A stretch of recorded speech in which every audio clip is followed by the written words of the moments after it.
आज बार council of India के द्वारा और इनफैक्ट सारी की सारी जो स्टेट बार काउंसिल हैं इन सबके एकजुट होकर इन्होंने सभी लोगों ने एक यूनामिनस डिसीजन लिया है, जो आपको मैंने थंबनेल पे भी दिखाया था और अभी वीडियो के अंदर भी शो कर दूंगा। तो इन्होंने जो है ये जो यूनामिनस एक रेजोल्यूशन पास करा है, ये हम सभी एडवोकेट्स के लिए बहुत ज्यादा फायदेमंद है। इनफैक्ट जो हमारे हाई कोर्ट के ऑनरेबल जजेस होते हैं, हमारे जितने भी सुप्रीम कोर्ट के ऑनरेबल जजेस होते हैं, इन जजेस के लिए भी बहुत ही ज्यादा ये जो रेजोल्यूशन है ये फायदेमंद है। और इस रेजोल्यूशन का पास होना एक तरीके से जरूरी भी था, बहुत ही ज्यादा जरूरी था। यहां पर जो है ये रेजोल्यूशन के अंदर बहुत सारी बातें बताई गई हैं जो मैं इस वीडियो के अंदर बताऊंगा। साथ ही में सबसे इंपॉर्टेंट बात, ये रेजोल्यूशन जो बार काउंसिल ऑफ इंडिया के द्वारा साथ ही में सारी की सारी स्टेट बार काउंसिल के एकजुट होकर यूनामिनस जो डिसीजन पास करा गया है, ये डिसीजन जो रेजोल्यूशन पास करा है, ये ऑनरेबल हमारे प्राइम मिनिस्टर ऑफ इंडिया के साथ भी बार काउंसिल ने कम्युनिकेट करके सबमिट करा है। साथ ही में यहां पे जो हमारे ऑनरेबल यूनियन मिनिस्टर है लॉ एंड जस्टिस के, उनके पास भी ये रेजोल्यूशन जो है सबमिट करा है कि यार आप सभी लोग जो है ना हमारे कॉन्स्टिट्यूशन ऑफ इंडिया के अंदर अमेंड करके इन सारे के सारे रूल्स को एनफोर्स करिए। बहुत ही ज्यादा जरूरी है हमारे इंडिया के अंदर। अब इस वीडियो के अंदर मैं आपको सारे के सारे 2 पॉइंट्स बताऊंगा जो मेजरली ये यूनामिनस रेजोल्यूशन के अंदर बताए गए हैं। हम वीडियो को स्टार्ट करते हैं। मेरा नाम है आयुष, आप देख रहे हैं smart and legal guidance. Congratulation सारे के सारे अनअकैडमी लर्नर्स को जिन्होंने अपना अनअकैडमी पे सब्सक्रिप्शन लिया था और बहुत अच्छे से यूटिलाइज करा था। उसके बाद उन्होंने अपना राजस्थान जुडिशरी का एग्जाम क्रैक करा। आप लोग भी इनकी तरह अगर अपना एग्जाम कोई भी स्टेट का जुडिशरी का क्रैक करना चाहते हो तो आपके लिए 16 सितंबर रात के 12 बजे का सबसे बढ़िया ऑफर आया हुआ है यहाँ पे अनअकैडमी के ऊपर। 16 सितंबर रात के 12 बजे से पहले पहले अगर आप बैच ले लोगे 20% आपको डिस्काउंट मिलेगा। SLG10 का कोड यूज करोगे यू विल गेट 20% डिस्काउंट। अभी मुझे मिलेगा कैसे? यहाँ पे लिंक आपको डिस्क्रिप्शन बॉक्स के अंदर मिलेगा। जैसे आप उस लिंक पे क्लिक करोगे तो आपके सामने ऐसा इंटरफेस आएगा। मान लेते हैं मेरे को जो है अपना प्लस बैच लेना है या आइकॉनिक बैच लेना है या लाइट, जहां पे आपको टेस्ट सीरीज केवल मिलती है जो अपने आप में सबसे बेस्ट बैच है। तो आपको अगर प्लस बैच लेना है, मान लेते हैं तो मैं प्लस बैच पे अगर क्लिक करता हूं सेलेक्ट प्लस, तो यहां पे आपके स्क्रीन के ऊपर ऐसा इंटरफेस सामने आएगा। अब मुझे 20% डिस्काउंट अवेल करने के लिए यहां पर SLG10 का कोड अगर मैं यूज करता हूं, देखिए मेरे को सारी जगह पे, मेरे को हर प्लान पे 12 महीने 18 महीने 24 महीने हर प्लान पे मुझे 20% डिस्काउंट मिल गया है। सबसे इंपॉर्टेंट बात ये भी है, बहुत सारे लोगों के मन में ये है छत्तीसगढ़ या यूपी प्रीलिम्स का बैच की तैयारी करने के लिए, तो ये ऑलरेडी अनअकैडमी 8 सितंबर से ये बैच चालू कर चुका है। आप लोग 3 महीने की ड्यूरेशन के साथ में मेरा कोड यूज करोगे, अगर आज रात के अंदर प्लान ले लेते हो तो आपको 20% डिस्काउंट देखने को मिल जाएगा। यहां पे अगर मैं MP ADPO की बैच की बात करता हूं, यहां पे आपको 15 सितंबर से पर्टिकुलरली स्पेसिफिक ADPO के लिए भी बैच चालू हो चुका है 3 महीने की ड्यूरेशन के साथ में मेरा कोड यूज करने के बाद SLG10। तो ये आखिरी ऑफर है, आखिरी दिन है और आखिरी समय है 20% डिस्काउंट पाने के लिए आज रात 12 बजे से पहले पहले SLG10 का कोड यूज करने के बाद में।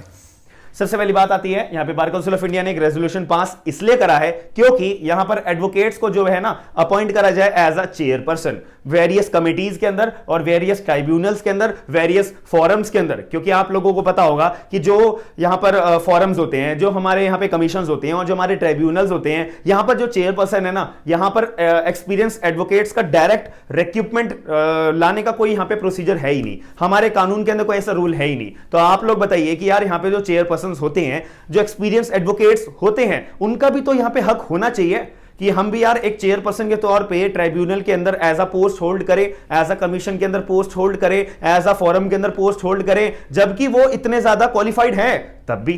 तो यहां पर कोई ना कोई प्रोसीजर हमारे भारत के अंदर होना चाहिए, हमारे संविधान के अंदर होना चाहिए। आप लोगों को क्या मानना है एज एन एडवोकेट के तौर पे? यहां पे मैं एक्सपीरियंस एडवोकेट्स की मैं बात कर रहा हूं। यहां पे कोई यंग एडवोकेट नहीं जो अपनी LLB पास करके आया और उसने अपना एनरोलमेंट कराया, 1-2 साल अपनी प्रैक्टिस करी, हाँ जी हमारे को भी चेयरपर्सन बनाओ। नहीं, ऐसा नहीं यार। यहां पे थोड़ा एक्सपीरियंस एडवोकेट्स का होना बहुत ज्यादा जरूरी है क्योंकि बहुत ही ज्यादा डिग्निफाइड ये पोस्ट होती है। तो आप लोग बताइए ऐसा होना चाहिए या नहीं? इसी के लिए यहां पर unanimous bar council of India with state bar council सारी की सारी इनका फैसला यहां पे लिया गया कि हां जी यहां पे अमेंडमेंट होनी चाहिए और ये मैंडेटरी है। पार्लियामेंट को जो है जल्दी से जल्दी with immediate effect, immediate action, यहां पे वर्ड यूज करा है। आपको मैं स्क्रीन के ऊपर भी बार काउंसिल का रेजोल्यूशन शो कर दूंगा। तो विद इमीडिएट एक्शन यहां पे लिया जाना चाहिए, बहुत जल्दी मतलब होना चाहिए। ऐसा कहने का मतलब है इनका बार काउंसिल ऑफ इंडिया का कि पार्लियामेंट को जल्दी से जल्दी अमेंड करना चाहिए। ये पर्टिकुलर पॉइंट ऑफ व्यू को ध्यान में रखते हुए सबसे इंपॉर्टेंट बात और जिस पे गौर करा गया है कि जितने भी हमारे रिटायरमेंट एज होती है ना हमारे सुप्रीम कोर्ट के जज साहब की और हमारे हाई कोर्ट के जज साहब की, आप लोगों को पता होगा। अगर नहीं पता, वीडियो को पॉज करके, जिन लोगों को पता है कि हमारा retirement age of the supreme court जज और हाई कोर्ट जज कितनी है, अभी के अभी बताओ, बट आगे वीडियो को ना स्किप करते हुए आप लोग अभी के अभी ट्रस्टवर्दी के तौर पे यहां पे बताइएगा।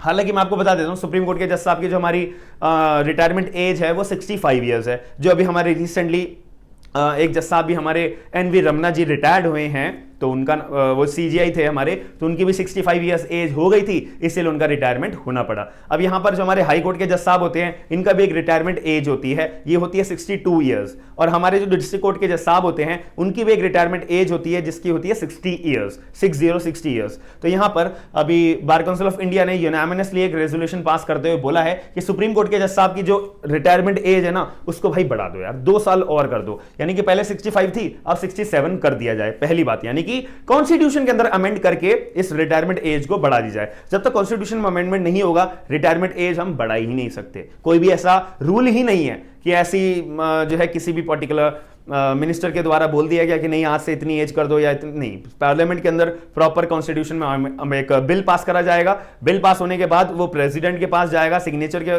बोथ द हाउसेस के तौर पे वोटिंग होने के बाद फिर प्रेसिडेंट यहाँ पे अपनी एसेंट देंगे, सिग्नेचर करेंगे, फिर वो बिल एक्ट में बदलेगा। तब हम मानेंगे कि यहाँ कॉन्स्टिट्यूशनल अमेंडमेंट पास हो चुका है और एक ऑफिशियल गैजेटे में भी प्रिंट होना जरूरी है। जब तक ऑफिशियल गैजेटे में प्रिंट नहीं हो जाता, प्रेसिडेंट के सिग्नेचर करने के बाद भी वो हमारा बिल एक तरीके से एक्ट में कन्वर्ट नहीं होता है, याद रखिएगा। ऑफिशियल गैजेटे में होना जरूरी होता है। तो 65 से 67 ईयर्स।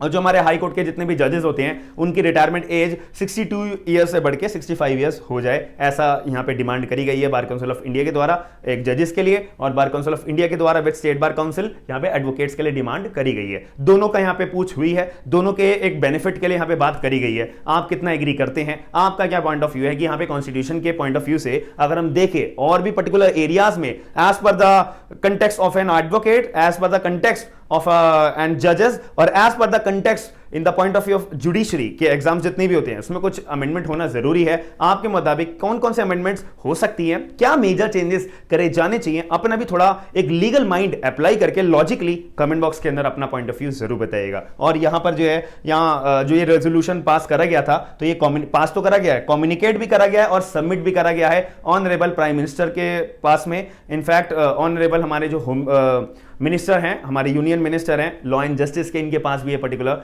जो रेजोल्यूशन है ये सबमिट करके पास करा गया कि भाई इनको आप पार्लियामेंट में ले जाना, और पार्लियामेंट में ले जाने के बाद यहां पे कॉन्स्टिट्यूशन में अमेंड करके इमीडिएट एक्शन लिया जाना चाहिए। अब आपको ये वीडियो इंफॉर्मेटिव लगी है तो वीडियो को लाइक जरूर करिएगा, और जहां जहां मैंने आपसे पॉइंट ऑफ व्यू मांगे हैं कमेंट बॉक्स के अंदर अपना पॉइंट ऑफ व्यू जरूर रखिएगा। साथ में वीडियो को शेयर करके ज्यादा से ज्यादा लोगों तक ये जानकारी पहुंचनी चाहिए, तो आपको वहां तक पहुंचानी है। साथ में वीडियो पसंद आई है तो वीडियो को लाइक करके चैनल को सब्सक्राइब जरूर करेगा। हम मिलते हैं नेक्स्ट वीडियो के अंदर। थैंक यू, धन्यवाद।